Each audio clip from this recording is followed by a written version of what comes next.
y actualmente pues ya se ha visto que hay una deficiencia de la vitamina D por falta de exposición al sol. Porque de repente decimos, ay, me duele aquí, me duele acá. ¿Cuándo realmente es necesario ir a una consulta traumatológica?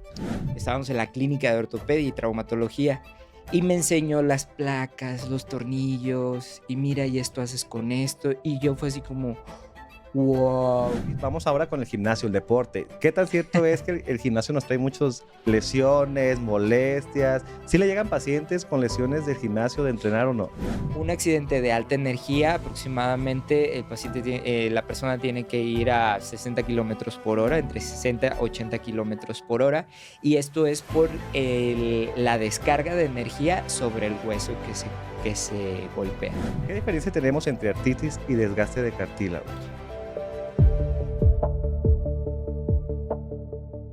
Bienvenidos a un capítulo más de tu podcast Vego Salud, Conciencia y Empatía. Muchas gracias a todas las personas que han participado, que han dejado sus comentarios. El día de hoy, como todos, tenemos un tema muy importante: huesitos, fracturas, dolores. Tenemos a un invitado especialista en traumatología, el doctor Omar Jiménez. Doctor, muchas gracias por estar aquí conmigo este día, le agradezco mucho. Gracias a ti por la invitación, Beto. Platíquenos, doctor. Sabemos que es traumatólogo, pero ¿cómo llegó a esta decisión? ¿Cómo estaba en la prepa y dijo, qué voy a estudiar? ¿Cuál fue su formación para llegar a este punto? Cuando yo empecé a decidir qué quería estudiar, mi mamá es médico general, mi papá es ingeniero. Y yo estaba en la disyuntiva de entrar a arquitectura o medicina o algo, pero siempre tenía como esa disyuntiva de no saber qué hacer. Y al final, pues me ganó más la parte humana. Me gustó desde siempre, la convivencia con mi madre ha sido muy, muy allegada. Y pues me gustó la parte de ayudar, de los pacientes, de las patologías, todo esto fueron cosas que me llenaban y pues al final decidí estudiar medicina. Qué padre. ¿Y cuál fue su formación? ¿Por qué tanto pasaste para llegar a traumatología? Platícanos para las personas que a lo mejor quieren estudiar eso o que en este momento dicen, ¿entro a medicina o no? Es un tema, realmente yo dije: "Quiero estudiar medicina", sí. La razón, mis papás dijeron: "¿Por qué quieres estudiar medicina?". Porque todo mundo piensa que es por el dinero y todo. Y dije: "No, la verdad es que a mí me gusta ayudar a las personas y quiero conocer qué pasa más allá de solo ver a la persona, sino conocer su funcionamiento, la célula, toda esta onda". Me llamaba mucho la atención, me apasionaba. ¿En qué problema me metí? Porque la verdad, me costó mucho trabajo aprender a estudiar medicina, más porque soy una persona que, pues, le gusta mucho descansar, entonces me costó mucho trabajo adaptarme a los horarios, adaptarme al estudio, libros enormes, letra cada vez más pequeña. Entonces, fue un tema muy, muy, muy difícil en mi formación. Estudié en la Universidad de Guadalajara, en el CUCS, y saliendo, yo decidí que quería hacer especialidad y, pues, durante el internado, que lo hice en la 110 del IMSS, Ujú.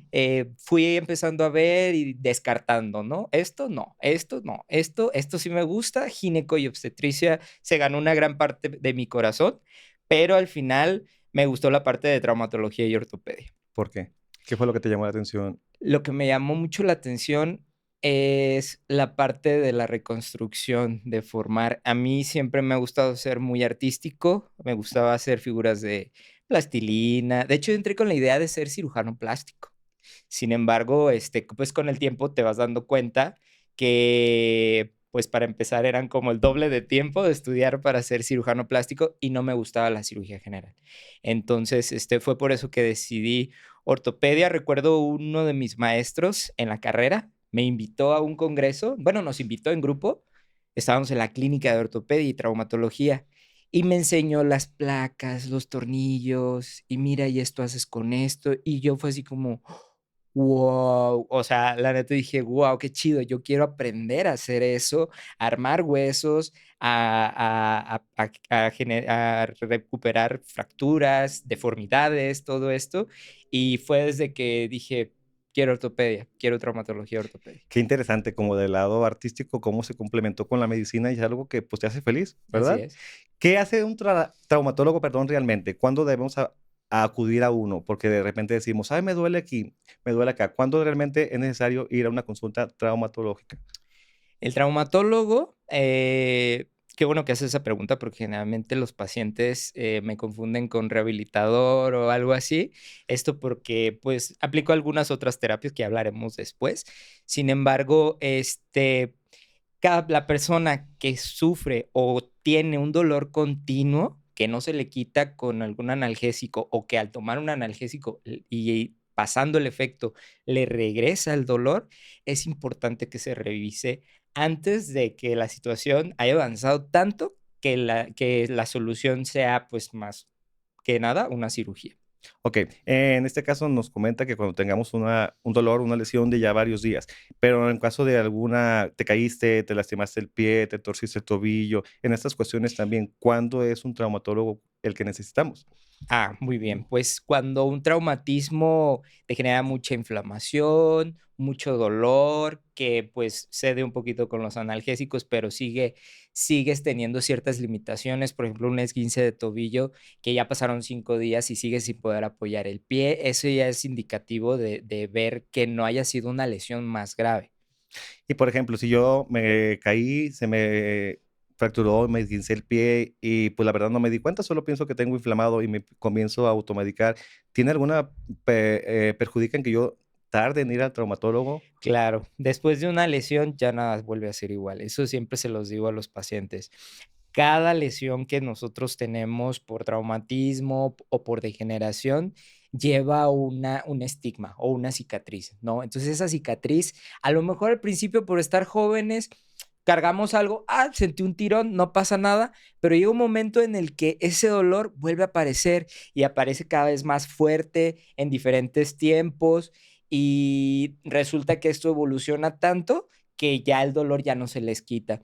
A este tipo de lesiones, sí es necesario que la revisemos en base a diferentes estudios, dependiendo del caso. Perfecto. Entonces, dolor que tenemos varios días, inflamación y algún traumatismo es de ya acudir con un traumatólogo. Así es. Como traumatólogo pasó por médico general, pasó por la residencia, pero en cuanto a traumatología, ¿cuál fue el caso que más le impactó, que dijiste: "No manches, me toca a mí, soy yo el que lo tiene que atender"? Fue en la residencia. Recuerdo llegó un paciente, yo hice la especialidad en el Hospital de Traumatología y Ortopedia Lomas Verdes, en el Estado de México. Fue en la residencia donde yo, recibí a un paciente con doble amputación. El paciente estaba acostado en unas vías del tren y llegó el tren y se llevó sus 2 piernas.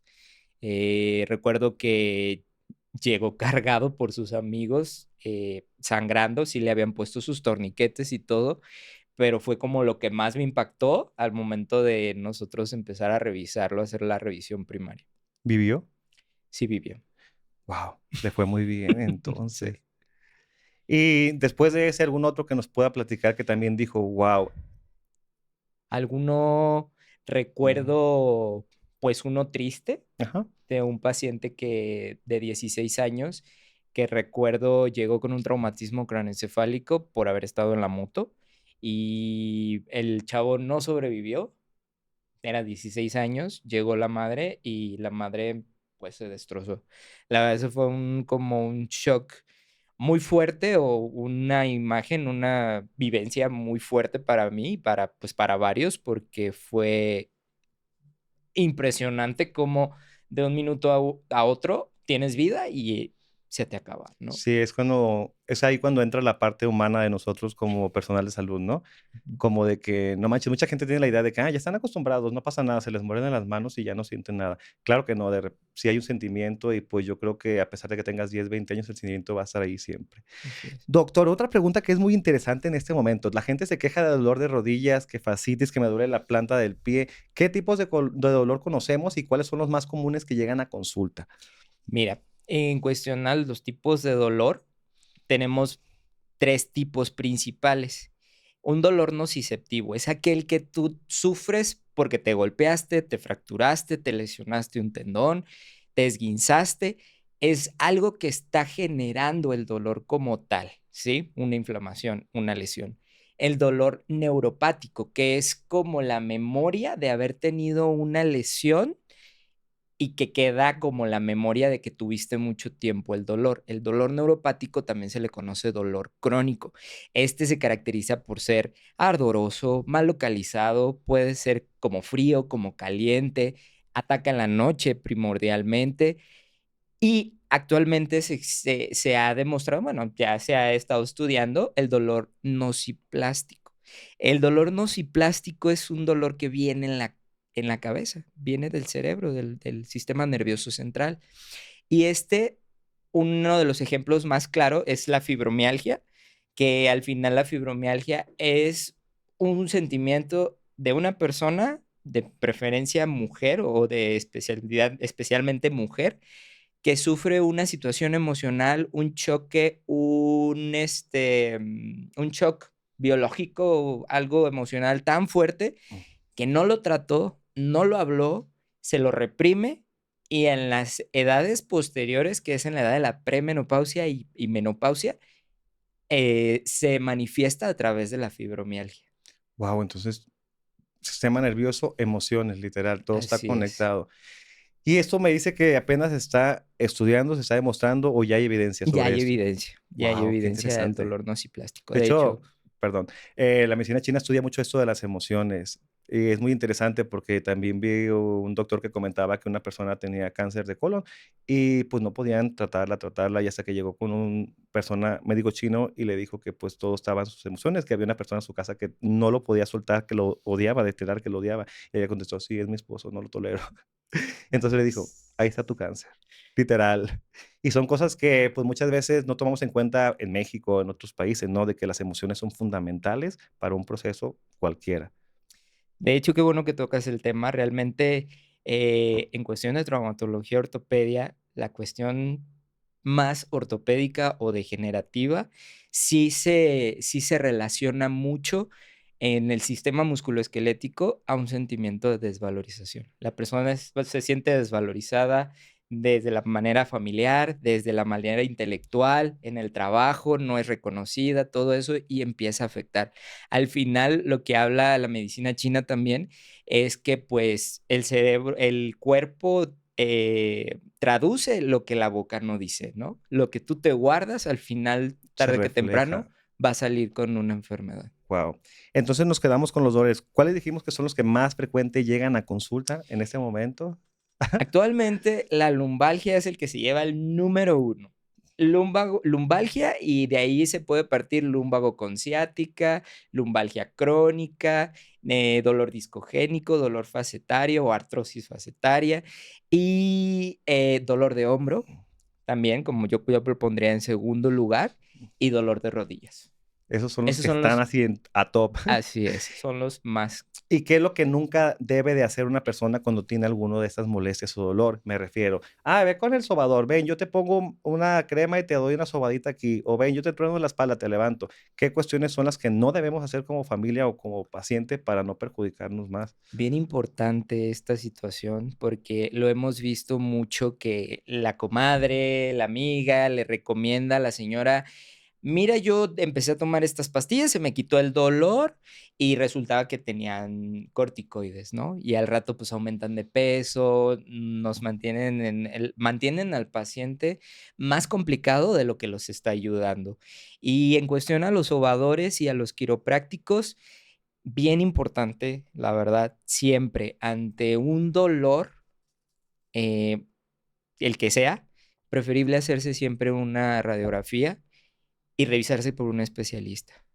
Porque yo conozco una historia del terror, no sé si tengamos A chance. ver, cuéntamela, cuéntamela. Cuando estaba en la residencia, tuve un paciente que venía por columna, se quedó paralítico. Resultó que el paciente fue con un quiropráctico y tenía un cáncer de próstata que tenía metástasis a Wow. vértebra. Al momento de hacer esos movimientos fuertes, lo fracturaron y lo dejaron paralítico. ¿Por no ir con la persona indicada o Por no quizá por tomar una una radiografía recomendación? previa para ver un cáncer de hueso, se ve en una radiografía. Aquí el quiropráctico, pues, por su mala praxis, no ser médico, pues, no pidió una radiografía y pasó esto. Entonces, siempre ante cada dolor, preferible que acudan con un especialista. Sí, claro, la vida es muy importante y como dijiste hace un rato, ahorita estamos, en 5 minutos ya no. Mencionaba el nervio ciático, este tema es muy importante porque yo lo escucho por todos lados. Platíquenos, ¿qué realmente es el nervio ciático y por qué tanta gente padece de ese dolor?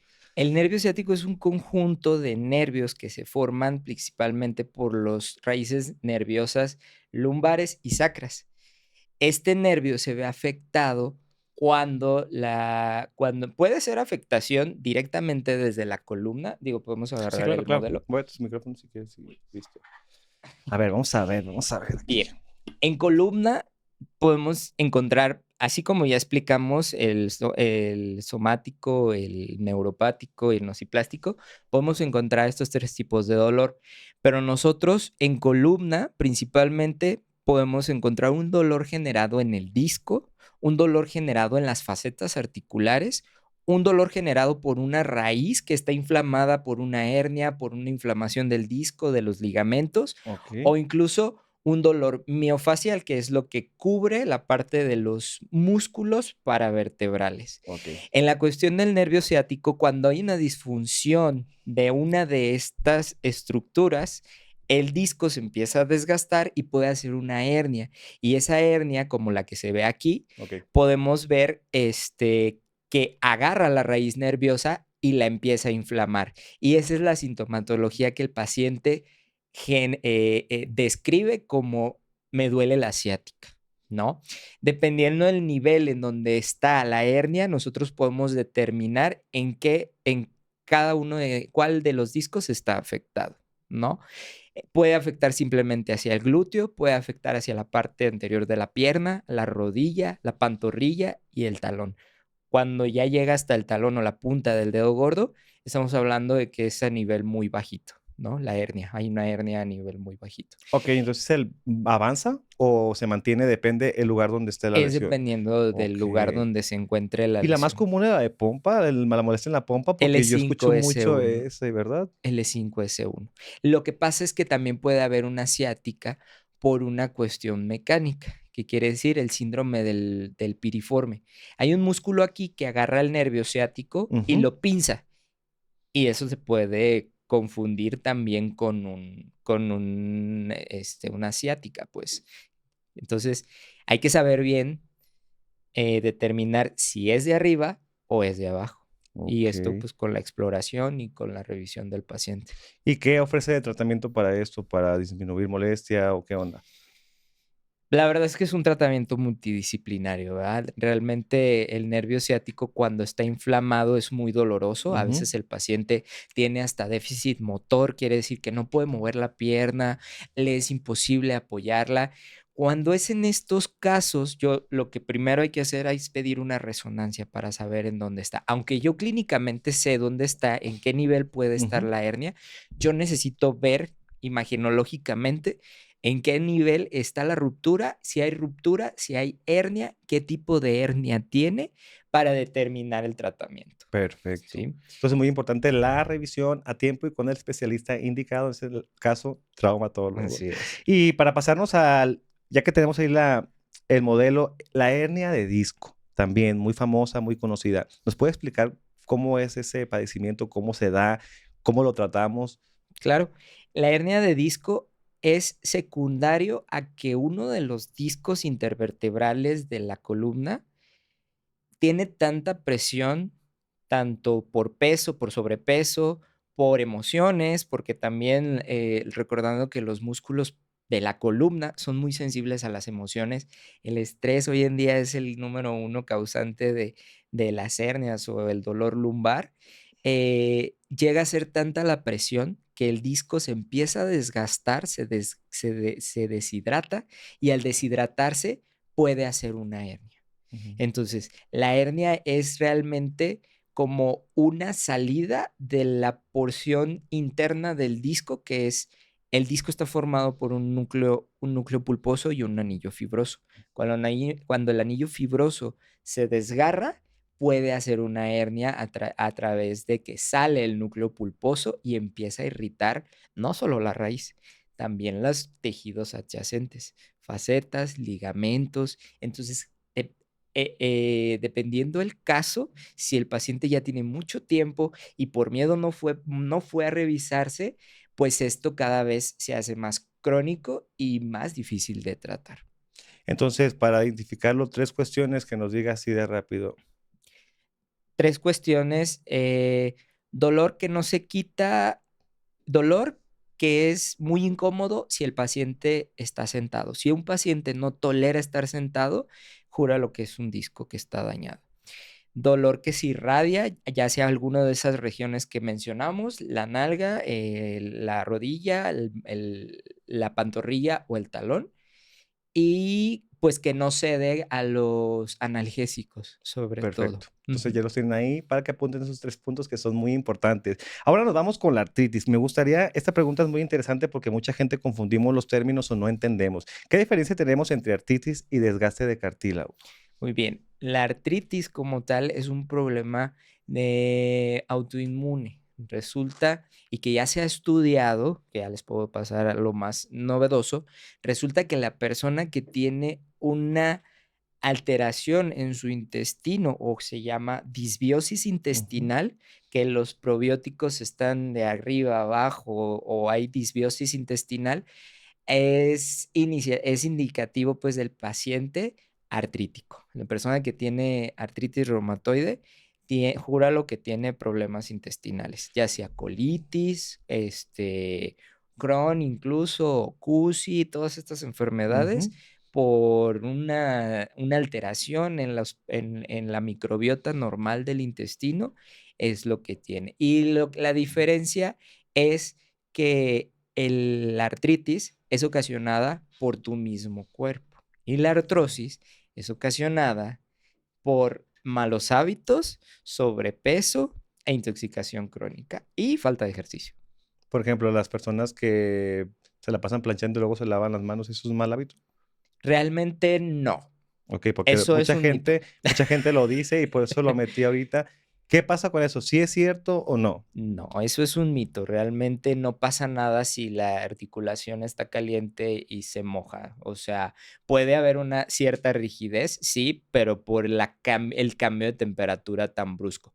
Pero no por hacer eso te va a dar artritis Muy importante reumatoide. porque eso lo Es escucho mito. todos los días, por todos lados, en todas las casas. Hija, estás planchando, no te vayas a lavar las manos hasta mañana. Hija, estás haciendo esto. No es cierto, es mito, tómenlo en cuenta y tomen nota, por favor. Vamos ahora con la osteoporosis. ¿Qué es y cómo es la vida de las personas que la padecen? Porque eso es muy importante también, La porque osteoporosis. La osteoporosis es una enfermedad en la cual, hablando de la emoción, ujú, es un sentimiento profundo de desvalorización. Y yo como lo he visto a través de estudios, a través de artículos también, que también en la práctica, pacientes que tienen problemas de osteoporosis es porque tienen un sentimiento de desvalorización. Las personas de la tercera edad ya no se sienten lo mismo, igual de productivas como eran antes. Entonces ellos empiezan a sentirse que ya no valen, que ya no hacen lo mismo, que ya nadie los toma en cuenta. Y esto lo que hace es que a su biología, a su cerebro, les da una señal al hueso de ya no me uses, ya no te refuerces porque pues estoy ya estoy más allá ocupada. que para acá, ¿no? Entonces, el paciente que llega, eso es uno de los factores. Otro factor es la cuestión de la caída hormonal, en cuestión de las mujeres, los estrógenos, y en cuestión de los hombres, la testosterona. Pero, entre otras cosas, pues, mala alimentación, la falta de ejercicio también tiene que ser, y el paciente que tiene osteoporosis generalmente siempre llega a la consulta con miedo. Llega con miedo de fracturarse, llega con miedo porque le dijeron que si ella se tropieza, se cae, se puede fracturar. O sea, sí es cierto, pero no es como para que el paciente se sienta, pues, agredido de esa forma. Hay que tener como un poquito de tacto para decir: "Okey, es osteoporosis, pero, pues, tranquila, vamos a ir tratándolo de una, de otra forma".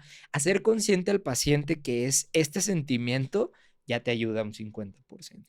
Entonces, en este caso, las emociones son las que desvalorizan y hacen que el proceso sea más pesado para el paciente. Así es. Fíjate qué importante, y muchas veces decimos: "Ah, mira, ahí está acostadito en su cama, no se quiere levantar el muchacho".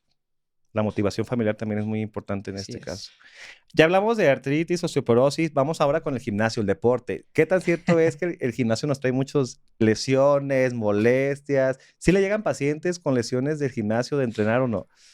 Buen punto para hablar. Realmente sí, fíjate que hoy en día este tipo de ejercicios que están de moda, el CrossFit, el jumping, el Hyrox, creo que también hay otro, lamentablemente genera muchas lesiones en muchos jóvenes. Yo he visto de las peores lesiones que he visto en hombro, columna y rodillas, son por este tipo de ejercicio.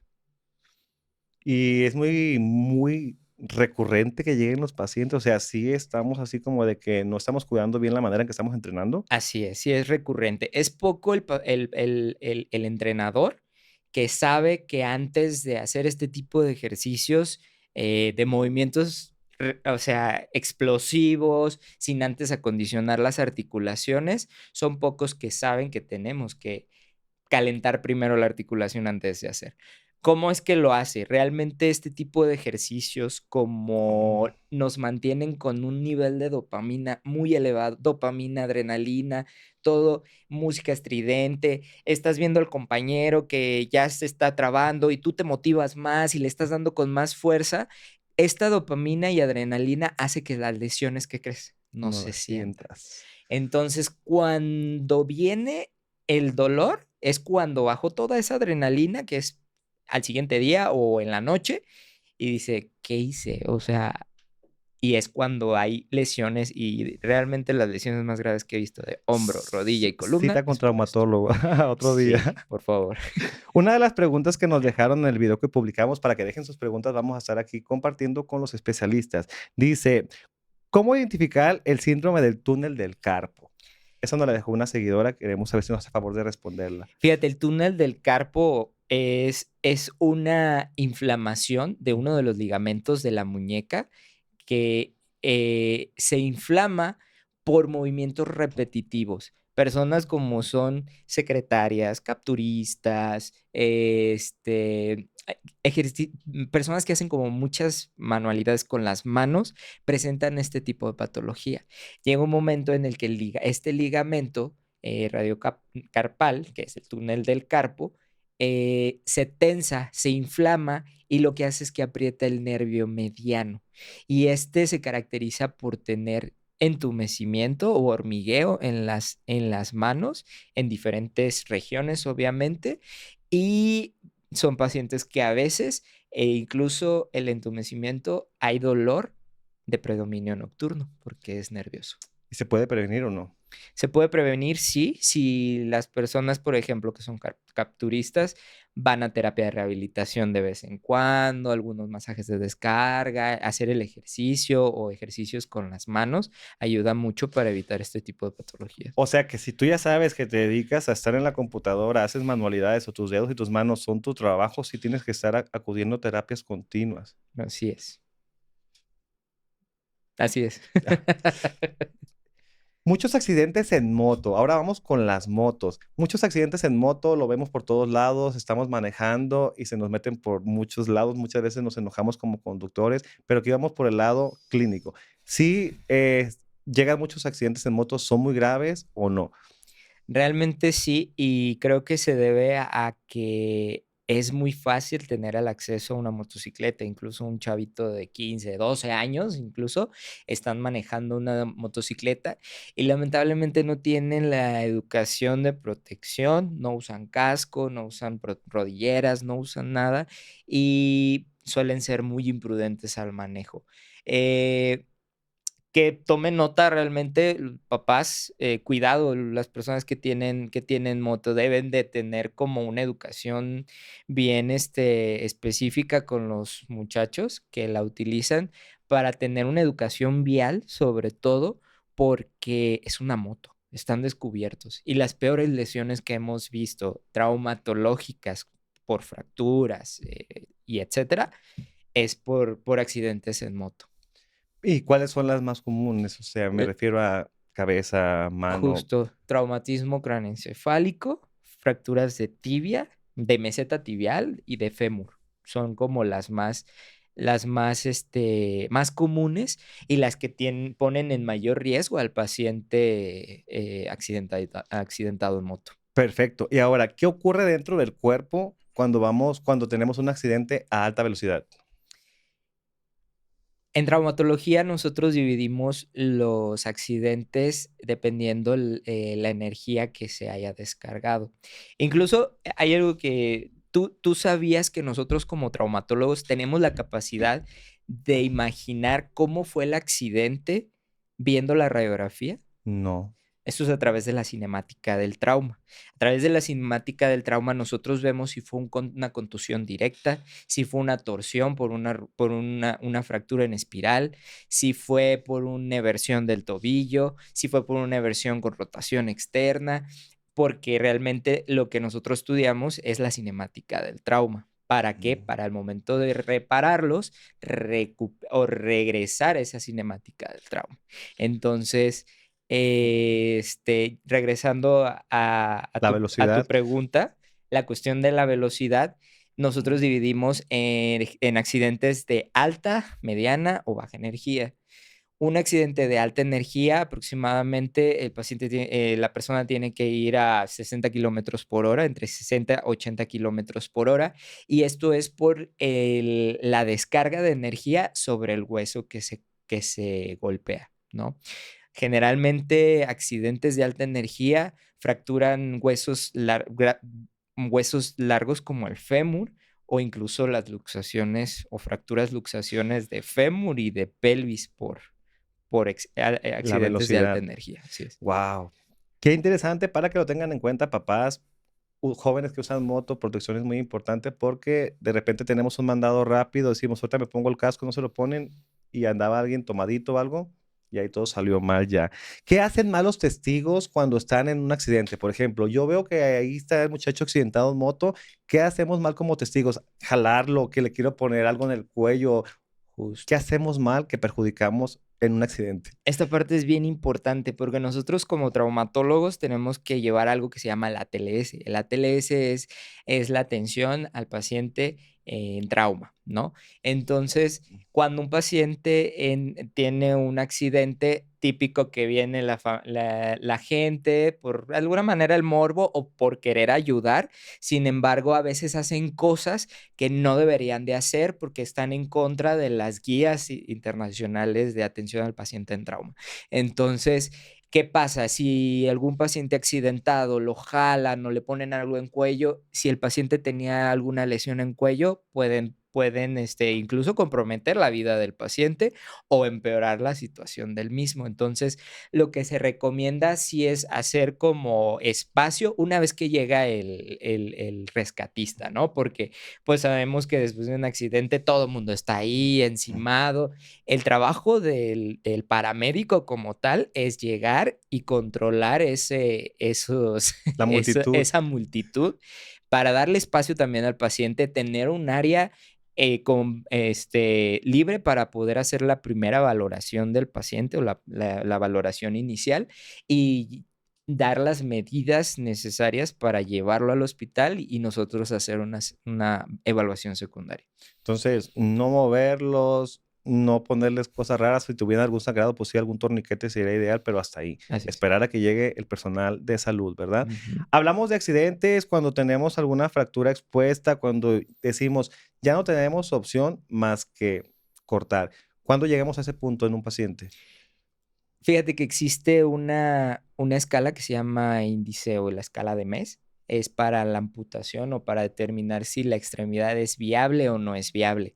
Esta se basa en varios puntos que nosotros al momento de tener un paciente con una amputación parcial o total de la extremidad, tenemos que tomar en cuenta para decidir si se salva o no se salva la articulación o el miembro como tal.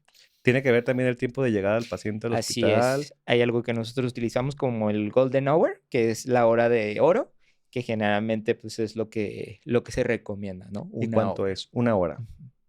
Una hora, si no ya. ¿Alguna cosa que se pueda hacer? Se dice que ponlo en hielo, mételo a algo para que a lo mejor tengas más tiempo.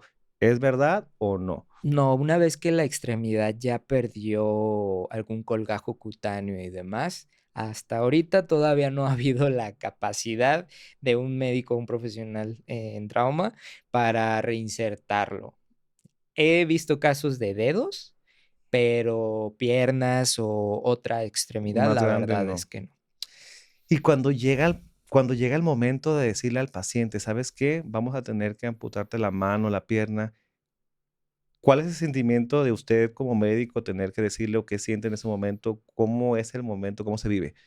Híjoles, esa parte creo que es, pues, bien difícil. Yo creo que ni con tantos años de experiencia yo tengo el corazón todavía para dar este tipo de noticias.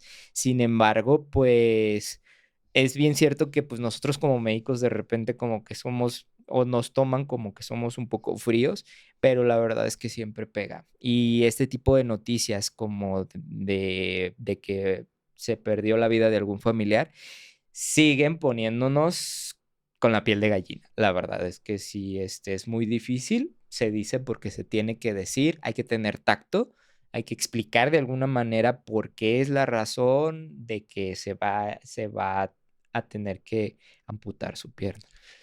No tengo idea porque no lo he vivido y espero no vivirlo, pero yo creo que es algo muy difícil y yo creo que tendrían que llevar algún acompañamiento después psicológico, ¿no? Sí, Es muy importante definitivamente. porque si no, podemos llegar hasta la depresión, ¿no?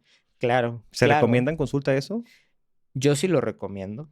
Yo sí lo recomiendo como todo, especialista que, pues, de alguna manera me gusta empatizar con las personas, e incluso personas que han perdido familiares, los mando con el tanatólogo, Ah, qué porque padre. sí tienen que sobrepasar ese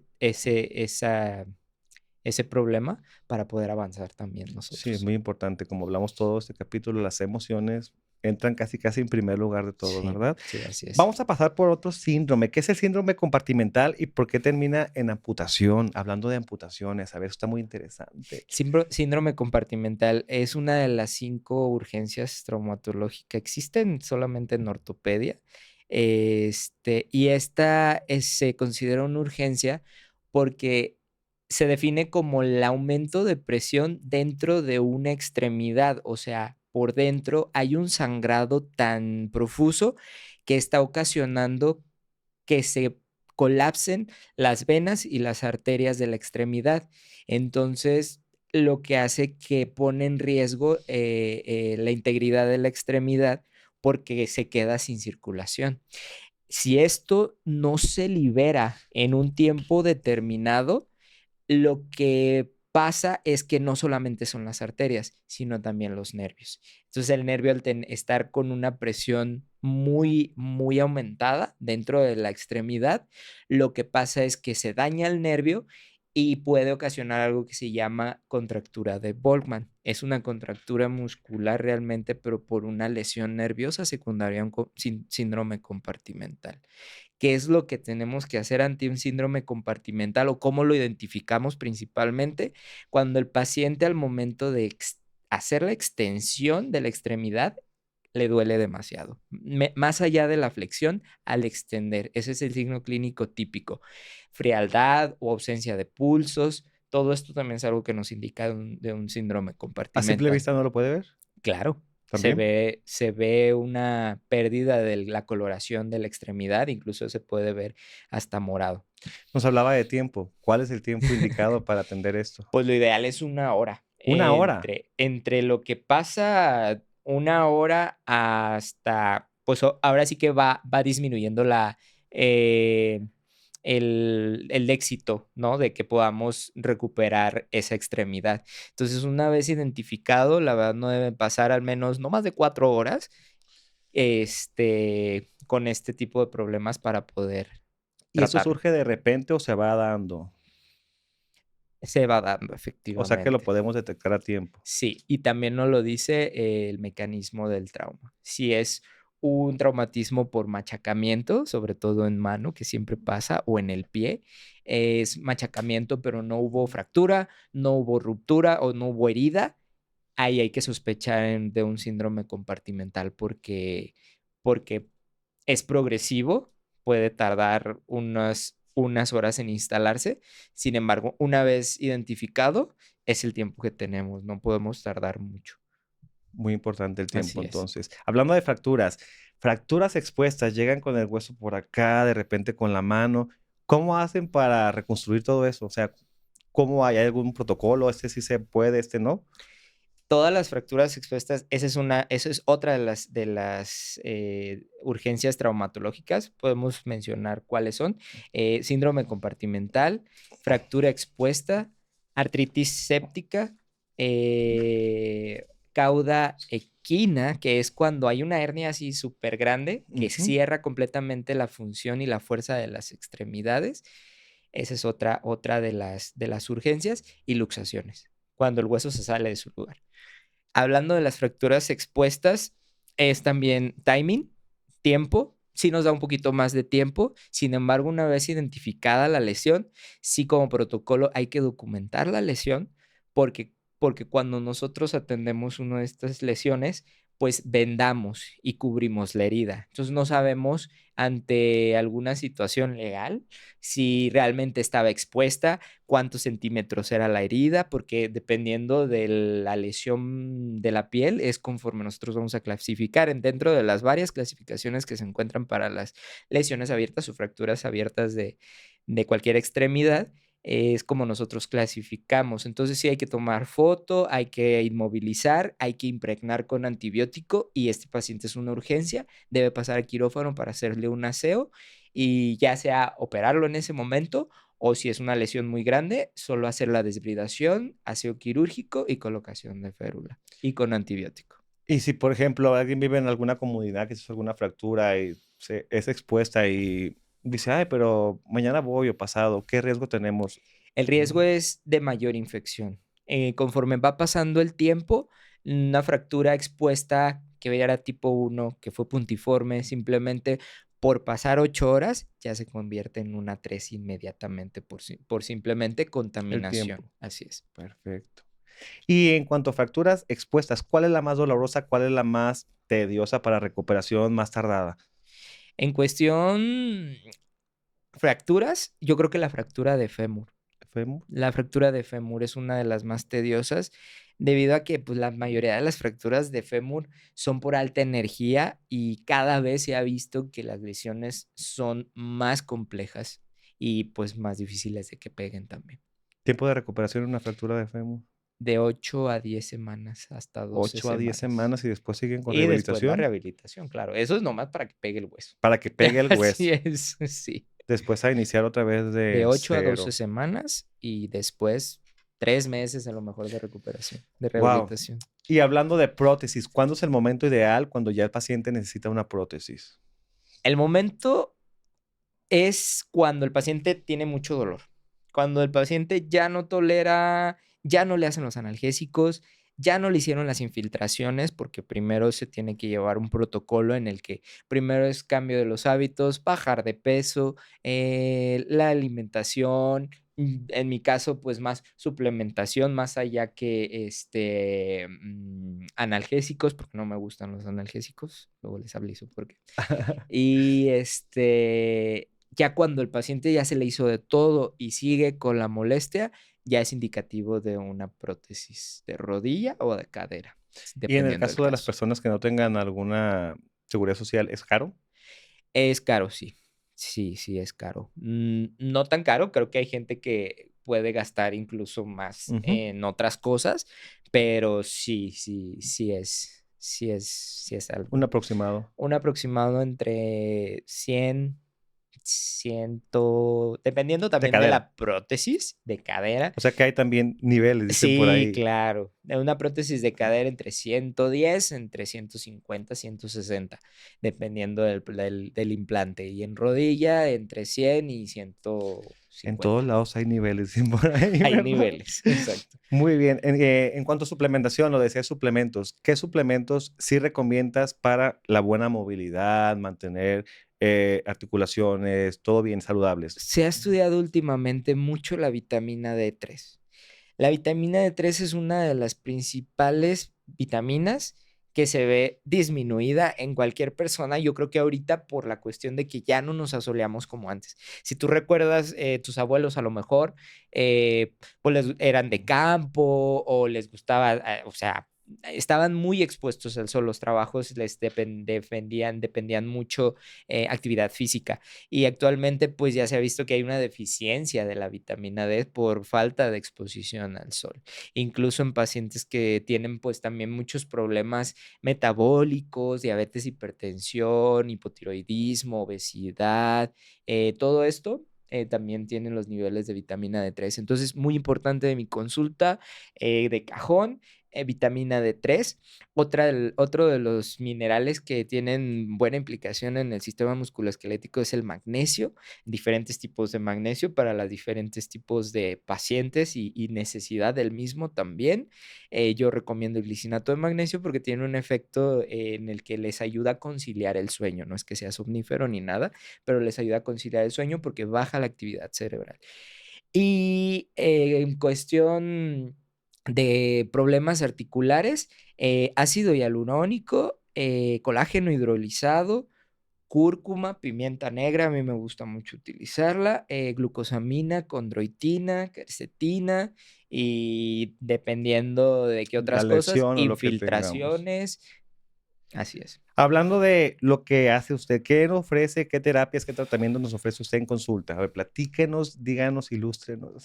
Bien, pues mira, ya te había dicho que yo no uso medicamentos. Realmente mi consulta o mi tratamiento se basa más en suplementación, en cambio de las actividades físicas. Digo, hay paciente para todo. Realmente hay pacientes que dicen, yo no voy a hacer ejercicio, yo no quiero cambiar mi dieta. Muy bien, señora, pues usted va para la prótesis, ¿no? Porque pues al final el paciente es el Se que va a te seguir va de... deteriorando. Exacto. Entonces, yo lo que he dicho, yo que hago ortopedia regenerativa, esto no es para todos, pero lo que ofrezco en diferentes pacientes es desde la cirugía hasta incluso analgésicos, porque hay gente que llega y me dice, quítame el dolor, pues esto, ¿no?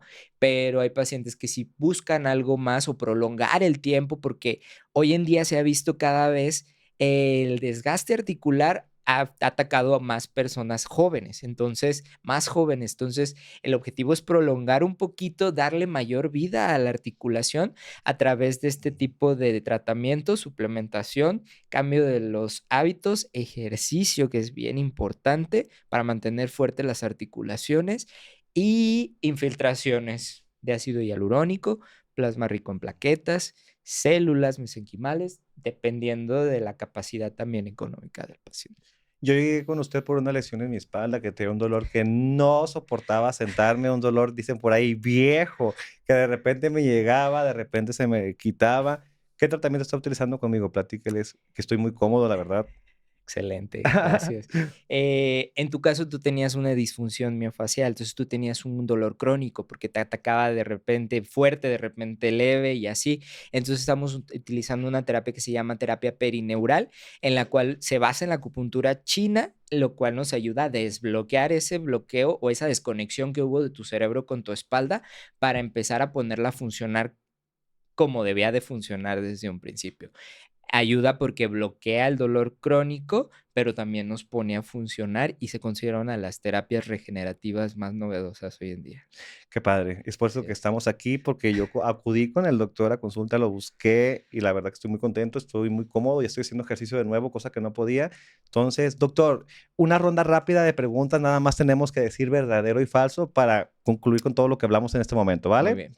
Tronarse los dedos, ¿causa artritis? No, falso, Si puedes caminar después de una caída, ¿no tienes una fractura?